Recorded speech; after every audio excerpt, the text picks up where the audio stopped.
You won't believe it. It's another JL Audio. This time it is a tiny little 5-channel XD700/5. I don't usually get this many JL Audios. Not sure what's going on at the moment, but they're pretty good amplifiers. I don't usually fail that often. But yeah, just getting so many at the minute. Now this thing, I will check first before I dismantle it that it actually has a problem. So power supply, 12 volts going in, and let's hit the remote. Nothing. It's completely dead, completely lifeless. There is nothing coming from this amplifier when you try and turn it on.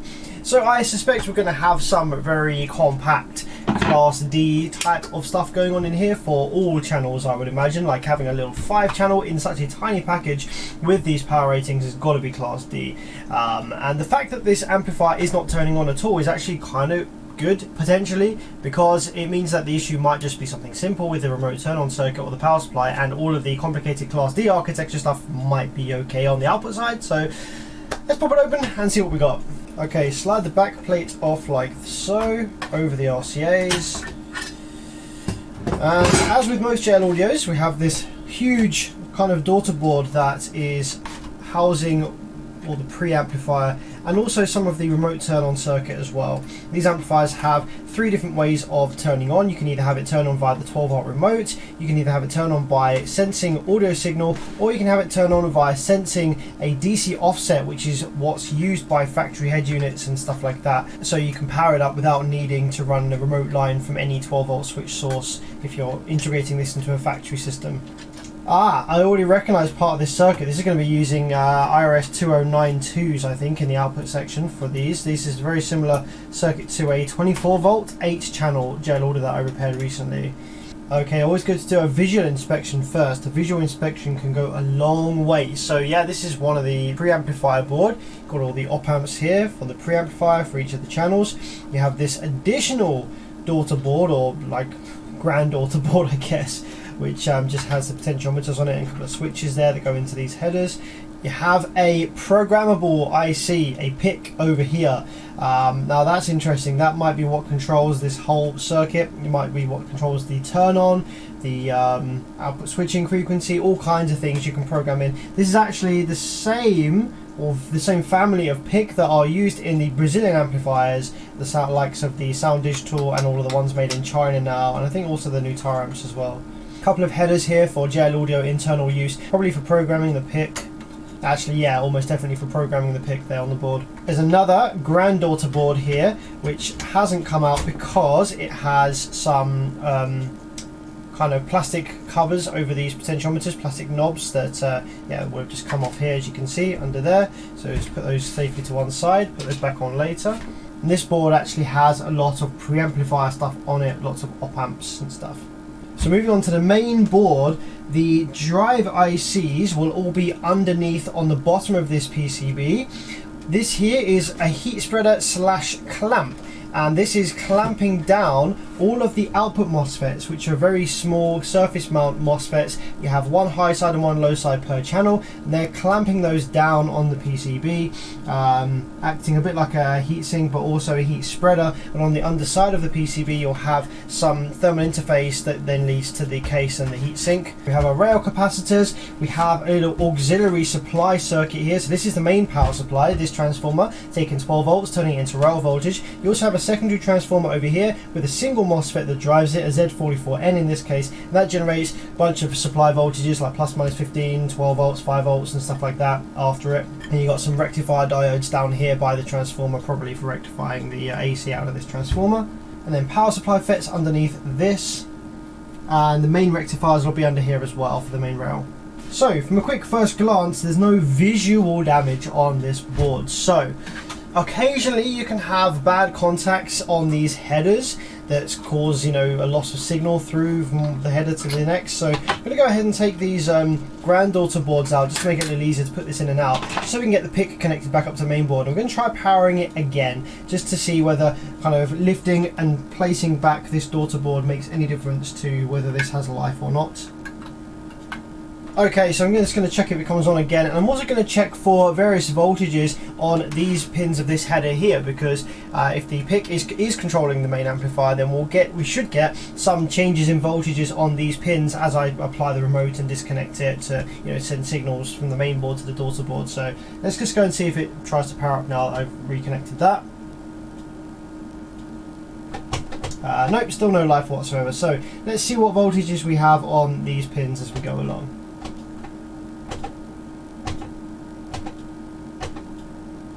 Okay, there's our 12 volt battery voltage there. Aha, here's our remote signal coming in here. As you can see, as I apply the remote, that voltage comes up on the screen. Okay, so the voltage is getting to this daughter board. Let's follow this trace, see where this goes. It goes through a little via here. I wonder if that comes up anywhere else. And trouble is, this will be a multi-layer PCB as well. Okay, so this via goes into this granddaughter board, which I believe it has the switch on it for whether this amplifier turns on with the remote 12 volts or whether it turns on with auto sense, etc, etc. So looks like we are going to need these granddaughter boards mounted in order to get this amplifier powered up. So let's go ahead and refit these. These things are packed super tightly. You have to put this one on first, and only then can you put this one on because of the clearances of the components. So if it goes into this granddaughter board, then it should also come out, because that switch is obviously going to be telling the rest of the circuit, oh hey, this guy wants me to turn on with 12 volt remote. I don't think it's coming out, you know, guys. I don't think it comes back out. Yeah, it doesn't seem to come back out. We have it going in on this third pin here.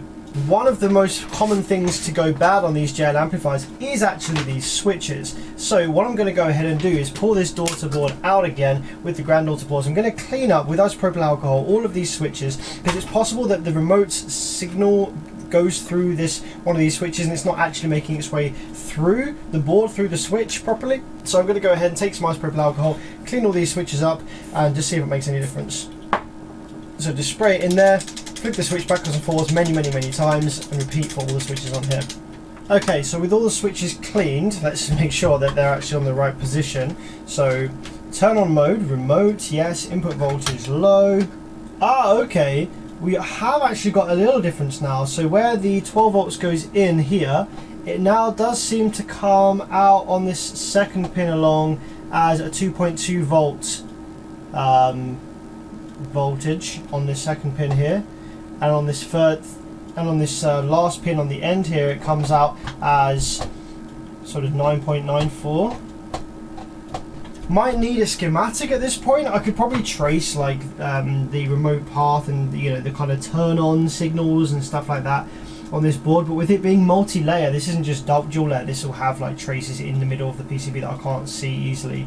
Might have to go hunting for a schematic, which I may or may not be able to find for this. Okay, so I took it out of the heatsink and I was having a little look around this circuit on the bottom of the board here, which is connected to the remote wire coming into the board. And it takes some of the remote signal coming back from the daughter board after it's gone through the switch, which it seems to be doing now after I've cleaned it a lot. And it goes to this little circuit here before it goes into this board, which is the power supply PWM generation board. It has a TL494 on it and stuff like that. And I noticed that one of the tiny little SOT23 transistors on this board, it seemed to have like almost like a tiny mark or like a little hole on the top. You won't be able to see this without a microscope, but this is a ZA marked transistor, and this has a little hole or little mark on the top, so I thought I'd remove it and bang it in the tester, and it is in fact bad. It reads just as like a bunch of random resistances between the three legs. So this is no longer a transistor, it's just a couple of resistors between the three legs, so that's no good. So I was trying to figure out why that would die. It's quite odd for a transistor to just randomly die like that, especially around these low voltage areas. And I noticed that on this pin of the on this pad of the transistor here, we have a 45 ohm resistance to ground, which is a little bit strange, a bit of a random resistance. If I have a look and probe along here, along this driver card, this PWM generation card for the power supply, we should really only have one or at most two pins for ground. We actually have 1 that's dead on ground, 2 that's dead on ground, 3 that has that 45 ohm resistance on it, and another 4th that is dead on ground. So that leads me to believe that actually there's something a little bit toasted, perhaps, on this PWM generation card, which is what killed this transistor. So I'm going to go ahead and pull this and see if I can see any malfunctioning components that might be on here. So pulling this isn't going to be super easy. I'm just going to have to use the big soldering iron to get some good thermal mass onto this crazy thick board. Wait for it to heat up a little bit. Flood these pins with fresh solder, and then once that's all flooded up, just keep moving it backwards and forwards, getting all of those pins melted, and then we should just be able to pull it out. It should just drop straight out the board.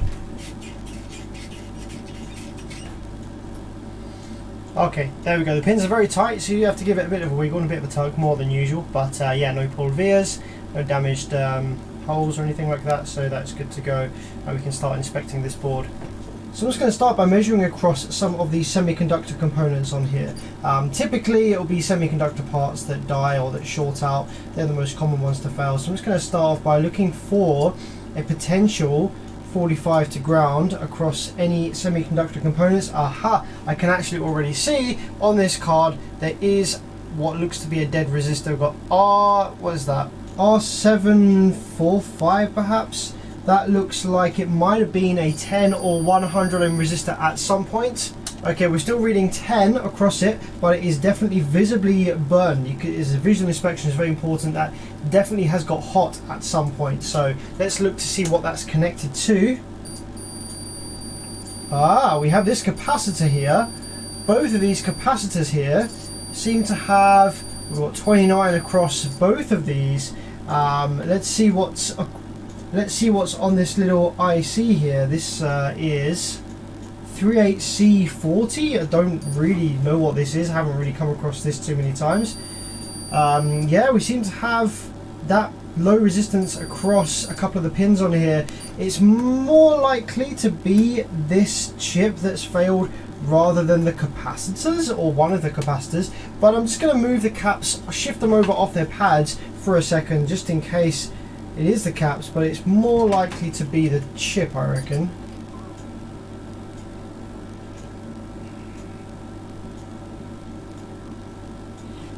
Okay, so with those caps just shifted off of their pads, we'll be able to see whether the short is on the chip or the cap. So the short seems to still be there. And just check the caps. The caps are not shorted. Okay, let's get those back on their pads so that they're nice and safe, and we'll remove this chip.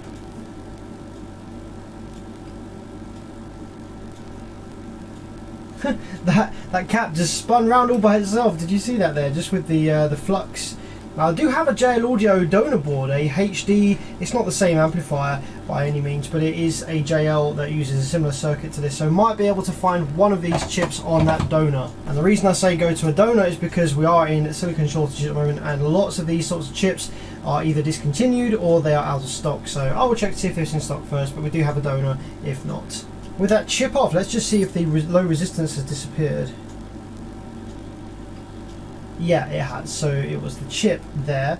So it's been a couple of weeks since I worked on this, and I was trying to find the original IC that went here, which was the UCC38C40, which does not seem to exist on the web anywhere in stock at all. It seems to be discontinued, or nowhere seems to stock it anymore.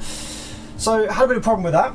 If we take a look at the data sheet here, you can see that there are a few different versions of this IC with slightly varying characteristics. There are 3 different categories of this chip that turn on and off at different voltages. This first category, as you can see, is suitable for offline applications. This category here is suitable for DC to DC, and this category is suitable for battery applications. And they all turn on and off at different voltage levels. Now, the original part used in this amplifier is going to be suitable for battery applications, as expected, being a car amplifier connected to batteries and stuff. Although I feel like this means like battery only, whereas a car amplifier technically is connected to DC to DC, or I would question whether I would call that a battery application. But either way, it has a much closer and lower voltage turn on and off threshold than, for example, the offline application or the DC to DC application, although it is very similar to the DC to DC application, and I'm sure that they'd be interchangeable. And then the next set of differences we have is some which have a maximum duty cycle of 100% and some which have a maximum duty cycle of 50%.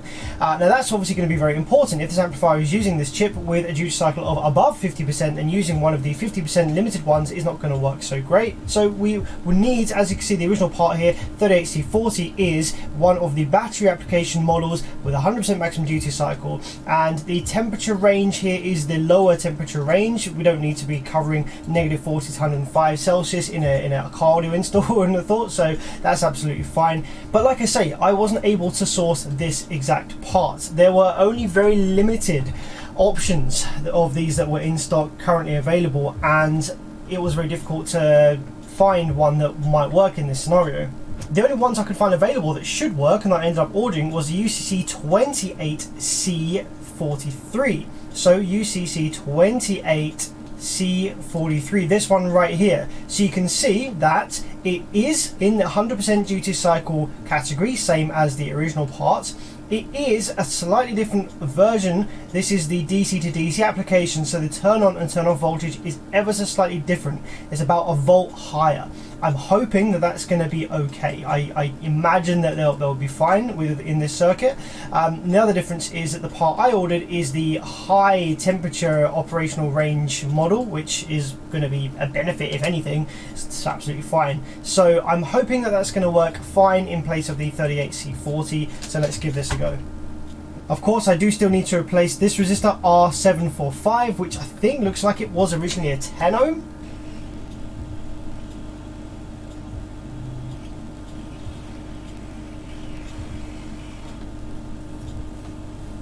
Looks good. Let that cool down a little bit.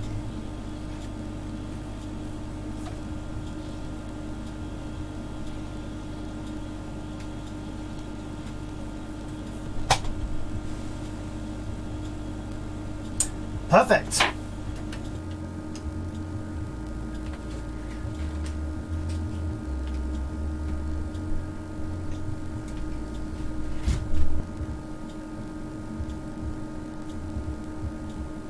So with that new chip fitted, new resistor in line with VDD, and I've also gone ahead and replaced the bad ZA mark transistor that was on the board here from the start. With those things replaced, I can't find anything else on the board that is dodgy, fingers crossed. So I'm just going to plug some power in and see whether it comes to life now. My thinking is that the chip, the UCC chip, just failed. Very bit uncommon, like just kind of failed itself, and when it did that, it took out a couple of other bits on the board, like the VDD resistor and the ZA transistor and stuff like that. So I don't get the feeling that there's anything else wrong on here, but we'll see. Okay, so that's it then. We should be ready to roll. I'm just going to start turning up the power supply, get 12 volts going in there. Well, actually I might only start off with about 10 volts just in case there is an issue. It's a little bit less potential energy there. And scope. Alright, let's hit the remote and see what happens. 3, 2, 1. Oh, nice big square wave, flashing LED, gone solid, 1.2 amps worth of idle, and I don't know, are the outputs switching? Ah, they are, look, hey, wow, awesome, nice. Oh, green LED's gone off. I didn't remove the remote just then. Okay, let's try that again. So now when I apply the remote, I don't get that wave at all. I need to turn the voltage up a bit. Maybe it doesn't like 10 volts. I'll try 11. Oh no! Oh no! What? What? Why? What's going on? So it worked then for, I don't know, 10 seconds or so. Then the LED went out and now it's not working anymore. Oh, the power supply is coming to life. Just the output section isn't happy, which is strange because it was. Okay, so the power supply is coming to life. Well, what's wrong with the output section then? The output section was fine. Like this amp didn't come in with an output section fault, so That's a bit worrying. Alright, I guess we start diagnosing the output section now then. What's interesting is that I don't appear to be getting any of the bipolar VCC voltages up to the preamp board, unless I'm just probing in the wrong area. I should get plus minus 15 or plus minus 5, plus minus 12, something like that, because the preamp board contains op amps, and op amps need a bipolar supply on their pins to work, so obviously this top board needs to be being fed with that in order for this to work. So I've removed this board, and it's very difficult obviously to work on this amplifier with this in place because it covers up like a huge part of the output section.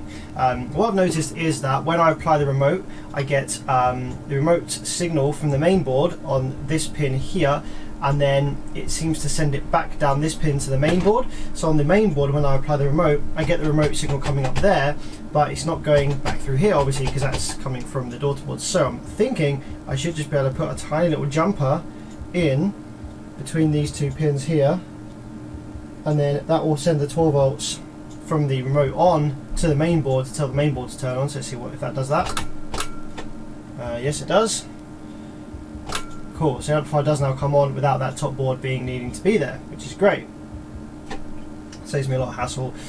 Let's take a little look at this board then. I think the issue is an auxiliary voltage supply, and there is a tiny little MOSFET here, a TO220 package MOSFET, that drives this transformer, which is going to be responsible for generating some auxiliary voltages that the drive circuit needs or the preamplifier board needs, etc. So I'm going to go ahead and power it up and make sure that this MOSFET is switching this transformer. No, it's not.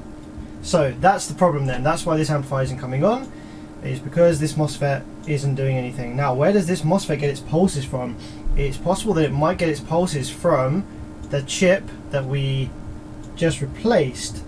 So you know how the amplifier worked for like a few seconds there, 10 seconds or so, and then turned off by itself. The output section just turned off by itself. So we need to go ahead and trace back, where does this MOSFET get its drive from? And that might be the issue. It could be that there is a fault in the auxiliary voltage supply circuit, this circuit here, which caused this UCC chip to die in the first place, and it may have died again.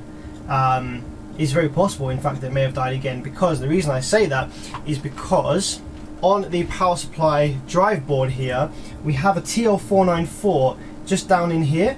That TL494 is what drives the main power supply FETs.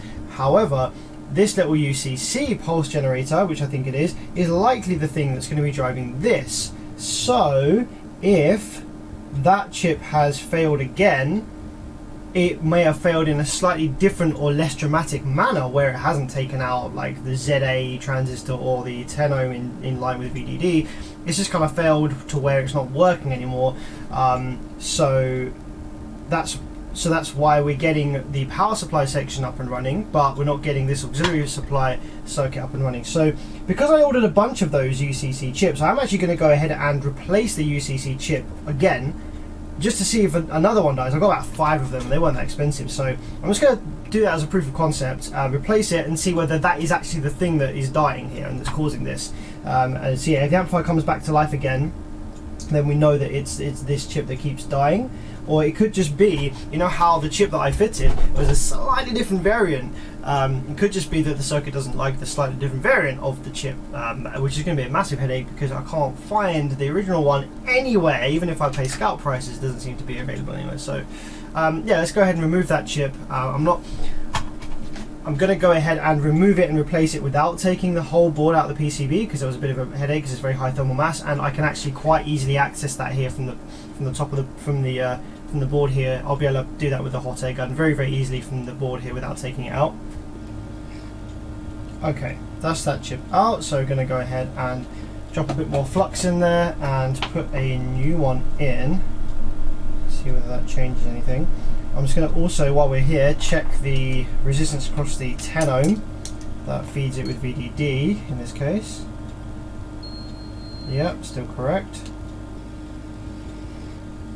Okay, so that's a new chip fitted. Now if this comes on and it starts switching this little auxiliary voltage supply MOSFET to drive this transformer, then we know that for some reason it's killing these little chips, and hopefully if it comes on, I'll only let it switch for like a second or so, and then I'll turn it straight off again, because I don't want to kill that chip as instantly as that one died. If that is the case, I'm going to take my thermal imaging camera firstly and see whether it's getting excessively hot while it's running, and I'm going to see what the waveform looks like on this MOSFET to the gate and on the drain, to see whether it's like really ringing or noisy or bad or looks terrible. That might be backfeeding and killing the IC here.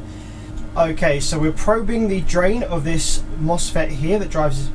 Okay, so let's probe the drain of this little MOSFET, and let's hold the thermal imaging camera up to the chip, and let's power it on and see what the jam is, see what happens on the scope screen, see if this thing gets extra hot or what happens. Remember, I haven't got this daughter board in, so if the output section does come alive, I think it'll be alright. It won't be being fed with any signals or anything like that, but hopefully it'll be alright.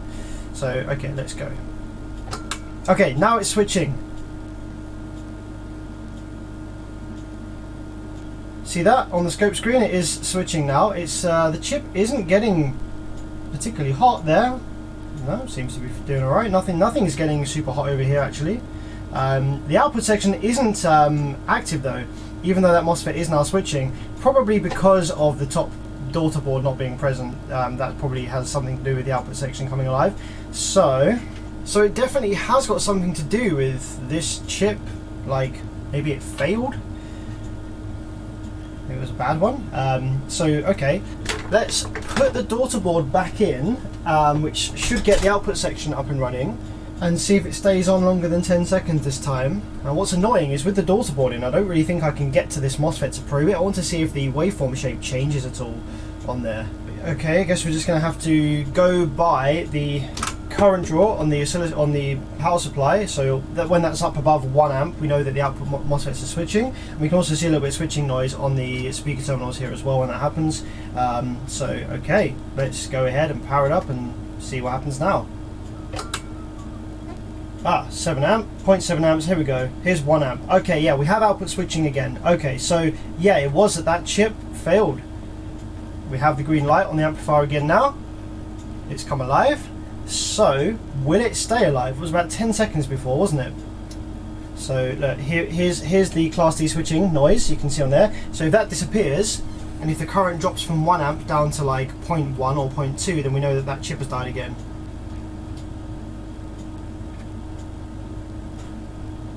The only difference really between this test here and the test I did before was that I had the power supply running at 10 volts before, now I've got it up at 12. Okay, I'm going to power the amplifier off and give it 10 seconds or so, and then I'm going to power it back up again and see if it's still alive. Okay, and go. 0.7, that's good. Yeah, output section's come alive. Okay, so this is interesting. Don't know what killed that original one that I fitted, the original chip that I fitted back. Still don't know whether this amplifier is actually happy and going to be reliable with that chip. So what I'm going to do is I'm going to fully reassemble this back into the heatsink with all the MOSFET clamps, etc. back in, so that I can endurance test it on a bit of load, put a bit of music through it. I'll leave it playing for like 3 or 4 hours and just make sure that that chip doesn't fail. It could have just been a bad one from the factory. Silicon could have been a bit dodgy in there. Could have been that I overheated it when I soldered it with the hot air gun, although I had the driver board actually out, and so I wasn't like, you know, trying for ages to solder it. It was soldered really quickly, so I'm not sure it's that. Could have just been bad luck. So yeah, I will continue to test this, and yeah, I guess I'll come back to you after a few hours of testing and just see how it's going. And actually, just as a side note, one thing that I noticed is when I was probing this MOSFET here, you could see on the scope screen that the duty cycle was well under 50%. So although the chip that was fitted from factory and the chip that we fitted now has the potential to run up to 100% duty cycle as per the datasheet, the duty cycle on this MOSFET is very, very small. So I imagine that we could have got away with ordering one of the 50% duty cycle models instead. That was of the same category usage case as the original chip. I think it was the battery, or I think it was the battery one. I think it was the battery use case one, the 38U40, the 38C40 I think it was, or whatever. If this continues to be an issue and I can't figure out why it's killing the chips, then it may be a case of ordering the 50% duty cycle variant of the battery optimized chip and just see whether that's any happier in here, because as we can see, it's clearly not using anywhere near above 50% duty cycle to drive that MOSFET, so it should be absolutely fine. Let's give it a quick test, and that's back in the case. Yep, okay. And let's go up to 14 volts to make sure that chip is happy at high voltage. Yep, still green light, 14.4. Yeah, I'll leave this running for a while. So I've had it testing for a while now, whilst I've been doing some stuff downstairs. Just had it on here running idle for a bit. 12.8 volts going in. Yeah, I still have output switching, which means that we still have that little auxiliary voltage circuit working, that pulse generator working. So I don't know, maybe the first one I fitted was just a dud or something. Perhaps it doesn't like low voltage. Like the one thing I noticed is I did phone it on first time with like 10 volts ish going in. I don't know, it's either it didn't like the 10 volts or it was just a dud. In a vehicle environment it should never reach down that low anyway, but yeah, I guess I'll just keep an eye on it and see what the customer has any issues, or if not. But yeah, it should be fine. It's been testing for absolute ages now. I've been power cycling it as well throughout the day, so yeah, I'm gonna go ahead and reassemble it and that should be good to go.